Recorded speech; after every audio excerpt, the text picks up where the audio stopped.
Good boy. What?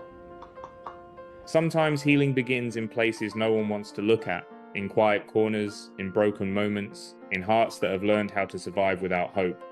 That is where Loki's story began, a crow who had forgotten what safety felt like long before anyone realized he was hurting. Hi. You smell like wet raven. You are soggy. Loki once belonged to someone who loved him deeply, but when that man passed away, time kept moving on and left Loki behind. The house fell silent, no voices, no food, no familiar hands, only waiting. You good boy. Would you wait? When the relatives finally discovered Loki, he was no longer the bird they remembered. He was withdrawn, defensive, and full of fear. They didn't know how to help him, only that he needed someone patient, someone gentle. That's when they called Elliot.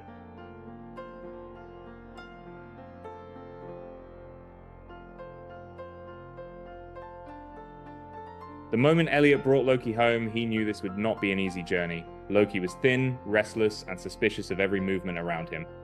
He lunged and snapped when frightened, not out of aggression, but because fear had taken root. His world had taught him that trust could disappear at any moment. Ready?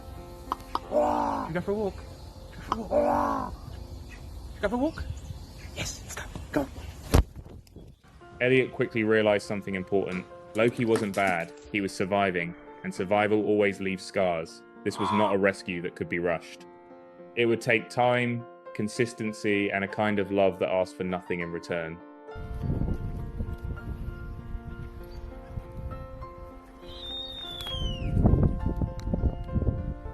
For many years, Elliot showed up the same way every single day. A calm voice, slow movements, no forcing, no demands. Some days Loki wouldn't come near him at all. Other days he would sit close, watching, deciding. At first, progress was almost invisible, but it was there.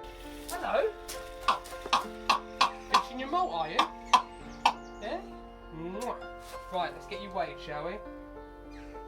Little by little, Loki began to change. Nice. The tension in his body softened, his eyes lost their sharp edge and grew curious. He started to play, to explore, to test boundaries with small acts of mischief. Trust didn't arrive all at once. It grew quietly, the way true healing always does.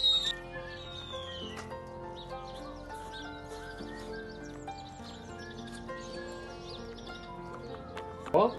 Today, Loki and Elliot share a rhythm that feels natural, almost human. They talk constantly, exchanging sounds, clicks, and soft calls that only they understand. Loki listens, responds, argues, and sometimes interrupts. He has opinions, and he wants them heard.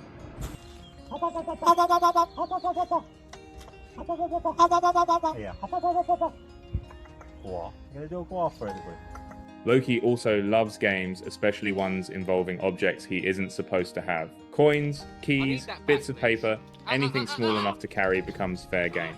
But Loki doesn't just steal. He negotiates. Every item has its price, and Elliot has learned to keep rewards nearby in case a trade is required.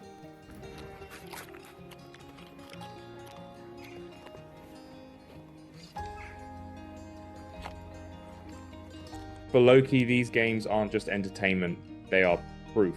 Proof that he feels safe enough to play, safe enough to tease, safe enough to be bold. Elliot laughs through it all, grateful for every sign of life and confidence returning to Loki's wings. Good boy. Hang on. What surprises Elliot most is how emotional Loki is.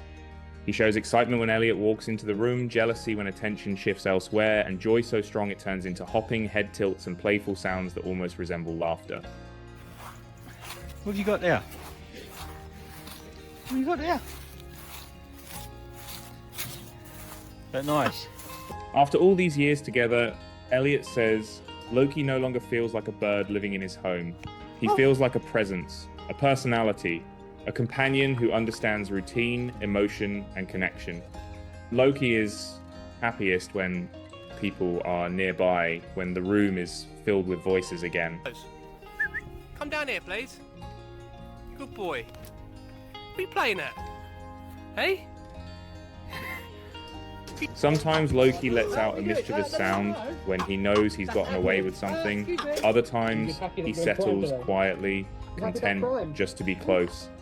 Above all, he feels safe, now safe with someone who never pushed him, never gave up, never walked away. And it is fruit and veg day again, I'm afraid, Lolos. So, what have we got for you today? And within that safety, Loki found something he hadn't felt in a very long time: peace. Not the absence of fear, but the presence of trust strong enough for healing to finally take root. Where are you going? Where are you going? Stories like Loki's remind us that healing doesn't happen overnight. It takes patience, understanding, and respect for each animal's individual journey. If you ever consider rescuing a special or wild animal, take the time to learn, seek expert guidance, and prepare carefully. When done right, the bond that follows can change both lives forever. Come on. Look. Look. If this story touched your heart, please like, share, and subscribe so more people can discover quiet healing journeys like Loki's.